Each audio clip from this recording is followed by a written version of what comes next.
En el principio creó Dios los cielos y la tierra. Pero esta no es la historia que te contaron en la escuela dominical, porque el Antiguo Testamento esconde algo que los eruditos tardaron siglos en descubrir. No es un solo libro. Son 39 libros escritos a lo largo de 1000 años por profetas, reyes y esclavos. Y todos cuentan la misma historia desde ángulos imposibles de coordinar. ¿Coincidencia? ¿Diseño? Lo que estás por descubrir te hará cuestionar todo lo que creías saber sobre el origen de la humanidad, el poder y el destino, porque esta es la historia completa del Antiguo Testamento y nunca volverás a verla de la misma manera. Todo comienza en un jardín, pero no un jardín cualquiera. El Edén no es solo una metáfora. Génesis describe 4 ríos con nombres reales: Pisón, Gijón, Tigris y Éufrates. 2 de ellos todavía existen. Aquí Dios crea al primer hombre, Adán, del polvo. Y aquí ocurre el primer acto de rebelión que fracturará toda la historia humana. La serpiente no solo tienta a Eva.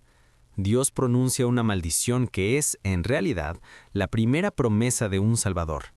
La simiente de la mujer aplastará la cabeza de la serpiente. Esta es la primera pieza del rompecabezas. Guárdala en tu mente, porque después del Edén, todo se desmorona. Adán y Eva son expulsados.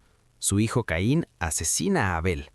La maldad se multiplica hasta que Dios toma una decisión apocalíptica.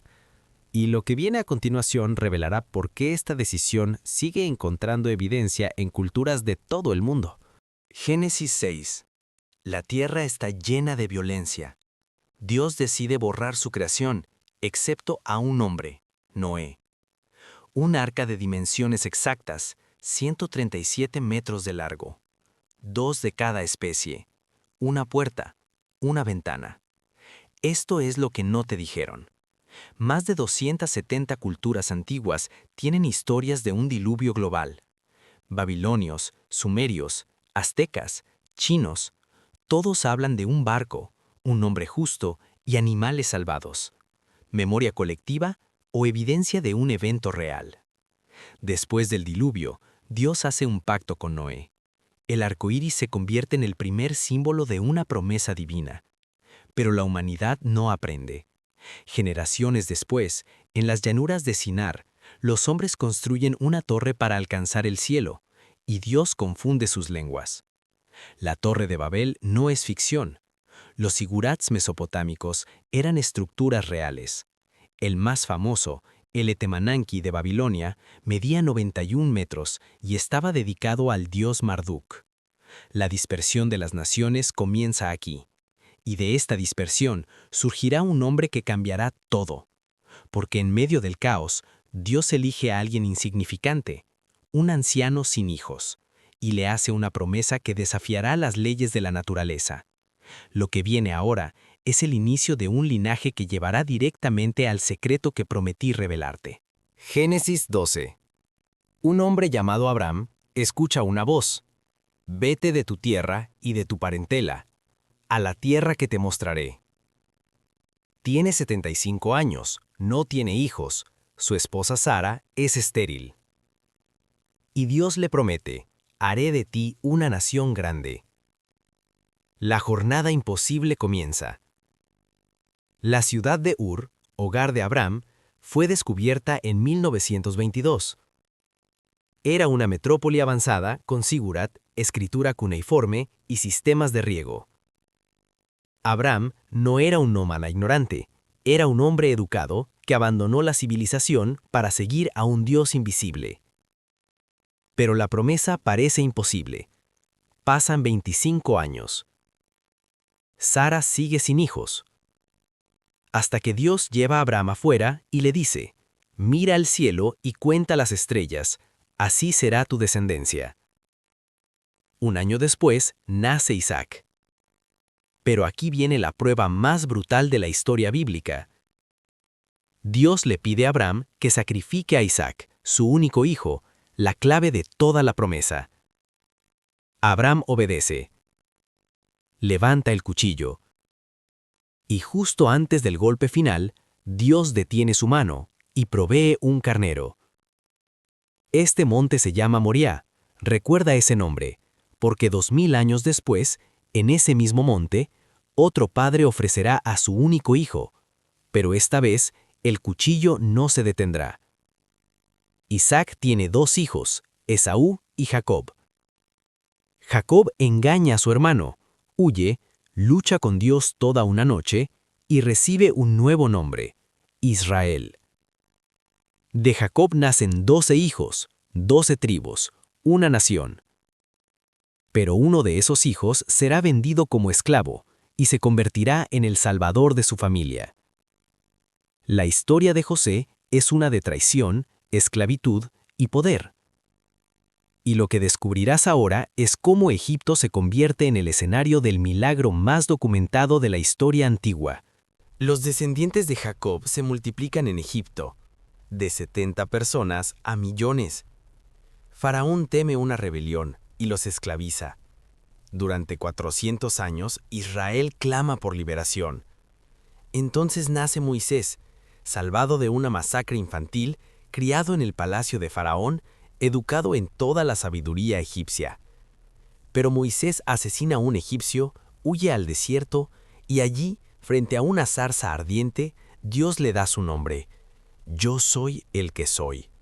La estela de Merneptah, del año 1208 a.C., es la primera mención extrabíblica de Israel como pueblo. Moisés regresa a Egipto. Dios envía 10 plagas que destruyen a los dioses de Egipto uno por uno: sangre, ranas, piojos, moscas, peste, úlceras, granizo, langostas, tinieblas. La última plaga es la más devastadora, la muerte de todo primogénito. Pero Dios da una salida: sacrificar un cordero sin defecto y pintar su sangre en los dinteles de la puerta. El ángel de la muerte pasará por alto esas casas. Esta es la segunda pieza del rompecabezas.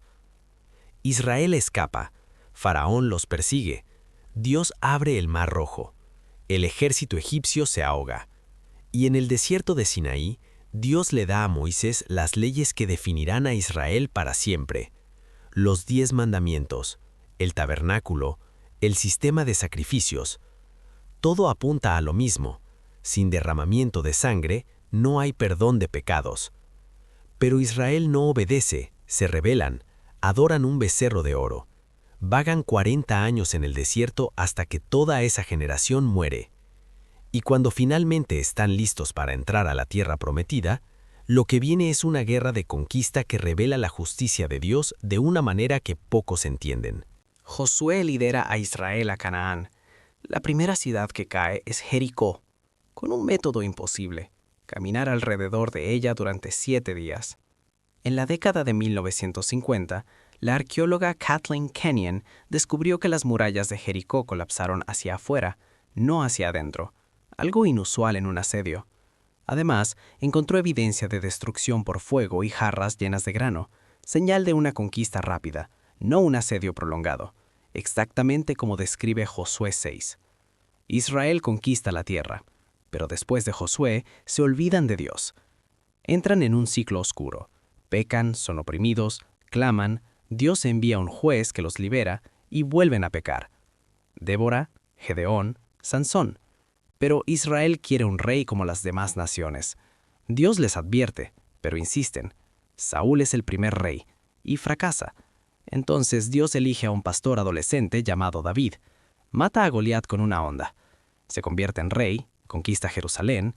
Dios hace un pacto con David: tu descendencia reinará eternamente. Esta es la tercera pieza del rompecabezas. El hijo de David, Salomón, construye el templo en Jerusalén, en el monte Moriah, el mismo lugar donde Abraham casi sacrificó a Isaac. ¿Recuerdas lo que dije? Pero después de Salomón, todo se divide. El reino se parte en 2, Israel en el norte, Judá en el sur.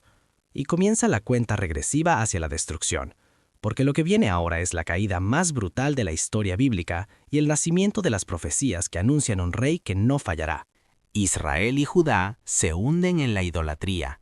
Dios envía profetas: Elías, Isaías, Jeremías, Ezequiel. Todos dicen lo mismo: arrepiéntanse o serán destruidos. Nadie escucha. En 722 a.C., Asiria conquista el reino del norte. Las 10 tribus de Israel desaparecen de la historia. En 586 a.C., Babilonia destruye Jerusalén. El templo es quemado. El pueblo es llevado al exilio. Pero 70 años después, algo imposible ocurre. Un rey pagano llamado Ciro de Persia conquista Babilonia y libera a los judíos. Les ordena regresar y reconstruir el templo. El cilindro de Ciro, descubierto en 1879, confirma esto. Isaías profetizó el nombre de Ciro 150 años antes de que naciera. Israel regresa, reconstruyen el templo, reconstruyen las murallas bajo Nehemías, pero ya no son una nación poderosa, son una provincia bajo Persia, luego Grecia, luego Roma. Y entonces, 400 años de silencio. Ningún profeta, ninguna voz de Dios, solo espera. Pero en ese silencio, las profecías ya estaban escritas, y todas apuntaban al mismo lugar, al mismo momento, a la misma persona. Ahora puedes ver el rompecabezas completo.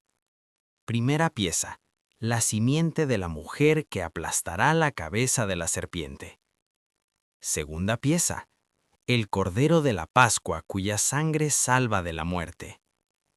Tercera pieza: el Rey de la línea de David cuyo trono será eterno. 3 promesas, 3 piezas, un destino. Isaías 53 describe a un siervo sufriente que carga con los pecados de su pueblo. Daniel 9 calcula el tiempo exacto en que aparecerá el Mesías. Miqueas 5:2 dice que nacerá en Belén. Zacarías 9:9 dice que entrará a Jerusalén montado en un asno.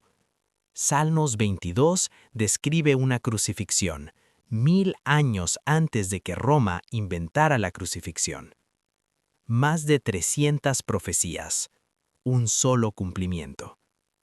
El Antiguo Testamento no es solo historia, es una flecha gigante apuntando hacia adelante, hacia un jardín nuevo, hacia un templo que no es de piedra, hacia un rey que no es de este mundo. El Antiguo Testamento termina con una promesa sin cumplir. El Nuevo Testamento comienza con el cumplimiento. Todo, absolutamente todo, estaba escrito desde el principio.